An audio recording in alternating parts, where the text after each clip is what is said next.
Fenomena flexing atau doyan pamer kekayaan para pejabat dan keluarganya menjadi topik hangat belakangan ini. Di era digital memamerkan kekayaan menjadi hal yang lumrah. Namun, apa yang salah jika memang kekayaan yang diperoleh pejabat tersebut merupakan hasil yang sah? Untuk membincangkannya kita sudah bersama pegiat anti korupsi yang juga koordinator tim advokat penegakan hukum dan keadilan atau TAMPAK, Saur Siagian. Selamat sore Bang Saur. Selamat sore rekan David. Apa kabar Bang Saur, sehat ya? Sehat sekali karena ketemu David. Ya Bang, tadi Anda sudah melihat paketnya ya, berita soal RAT dan juga anaknya ini, dan mungkin ada pejabat-pejabat lain yang flexing. Bagaimana Anda melihat fenomena flexing keluarga pejabat ini yang banyak terungkap belakangan? Ini mencerminkan sebenarnya rendahnya mutu derajat kualitas kehidupan kita, Saudara David. Artinya cara-cara mempertontonkan katakanlah harta-harta ternyata kalau kita kaitkan kepada Saudara Rafael sudah sebagai seorang tersangka adalah diduga hasil daripada uang haram atau uang korupsi. Ini saya kira seperti saya bilang merendahkan derajat kita, seakan-akan mutu kita, harga diri kita hanya melekat kepada aksesori yang melekat kepada diri kita. Jadi ini menurut saya kerusakan otak berpikir kita.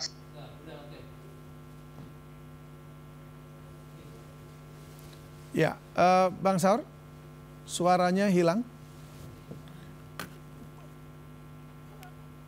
Bang Saur bisa dengar suara saya, Bang? Bang Saur itu boleh di-unmute dulu Bang Saur. Tampaknya dia otomatis termute.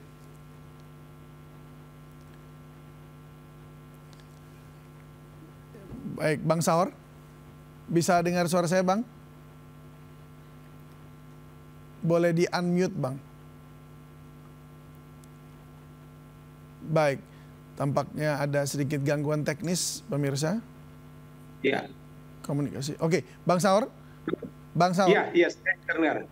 Ya. Nah, oleh karena itu. Bang Saur, boleh saya diulangi sedikit lagi Bang, karena tadi Bang Saur suaranya sempat hilang cukup lama.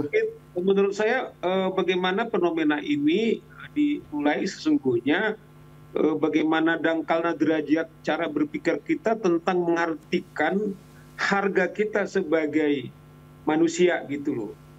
Nah, karena dalam era sekarang ini kelihatannya apa yang melekat di dalam tubuh kita, itulah kita, atau apa yang kita miliki itulah kita, itu yang menjadi, saya kira menjadi salah satu pangkal secara fundamental.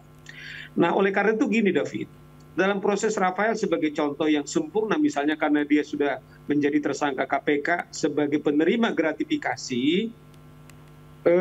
di dalam ini kan ditelusuri dari LHKPN.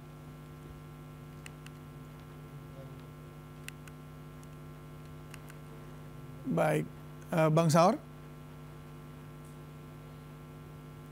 tampaknya ter-unmute, terputus suara dari Bang Saur dengan sambungan Zoom-nya ini. Baik, Bang Saur, apakah bisa mendengar saya?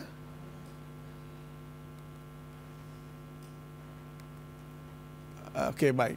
Tampaknya sambungan telepon atau Zoom dari Bang Saur tampaknya terputus. Jadi kami akan kembali nanti ke Bang Saur Siagian untuk membahas atau dialog lagi mengenai kasus flexing ini. Baik. Ya, Bang Saur? Ya, jadi bagaimana supaya ini bisa kita selesaikan, David? Menurut saya kembali, karena ini kan hasil LHKPN, kemudian ada dugaan tindak pidana pencucian uang yang tadi LHKPN-nya hanya 50 miliar, setelah ditelusuri diduga ada 500 miliar plus uang di safety box yang 37 miliar. Ternyata sudah dugaan tindak pidana pencucian uang itu kuat. Yang menarik adalah untuk cara dia menyembunyikan uangnya, membuat nama orang lain, istrinya, anak-anaknya. Nah, David, perlu kita ketahui dalam Undang-Undang Tindak Pidana Pencucian Uang, orang yang menerima namanya yang dipakai juga bisa dijerat.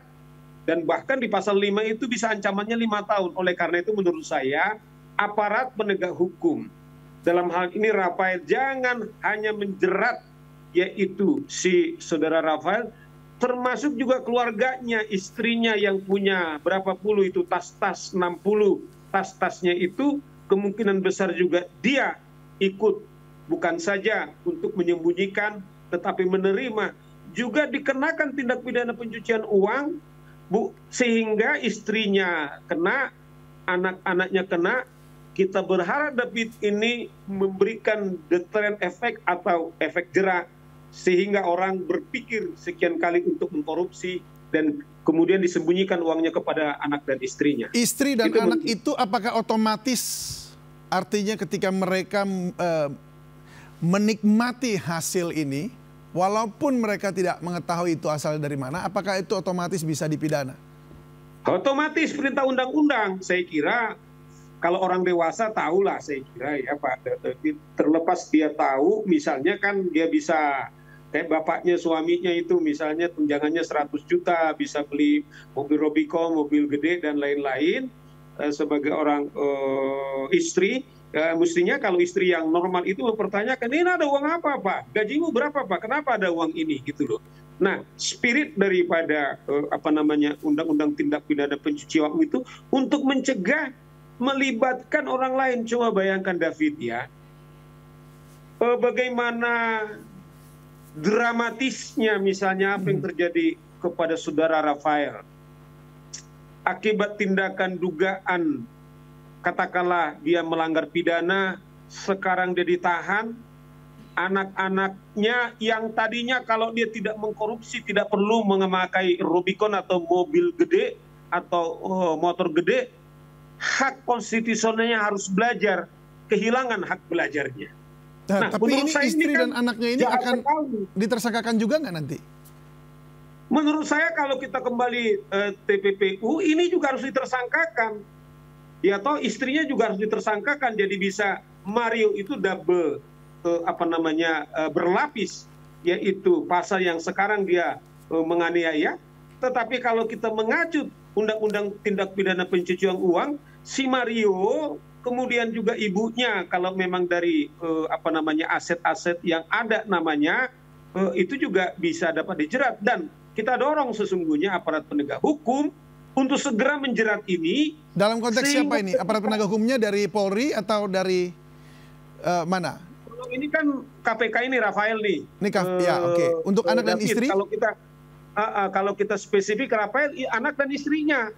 KPK juga berapa yang menantunya? Kan ada yang menantunya juga yang kena, yang bekerja sama dengan orang artis itu, atau juga yang diduga juga artis itu ikut, itu juga bisa kena. Tapi mereka bukan penyelenggara negara, jadi harus ke pihak kepolisian begitu yang bertindak? Enggak, jadi nanti digabungkan karena predikat crime-nya kan sudah ketemu itu tadi. KPK sudah dari video yang diputar David, kan pidana asalnya sudah ketemu itu, dugaan gratifikasi. Ya toh, jadi uang yang dicuci ini ternyata hasil uang korupsi. Ya toh udah ketemu dia predikat crime-nya. Jadi konstruksinya nanti oleh KPK ini akan digabung, David. Jadi pidana korupsinya, kemudian TPPU-nya. Jadi anak dan istrinya itu atau mertuanya atau siapapun atau itu akan orang ikut terkena juga ya? Dijerat dalam konteks TPPU-nya, David. Baik. Dalam konteks TPPU. Baik, terima kasih lo Bang Saur Siagian untuk pencerahannya. Ini Bang Saur Siagian, pegiat anti korupsi sekaligus koordinator Tampak. Bang, selamat sore dan sehat selalu. Selamat sore, David. Merdeka, semangat terus.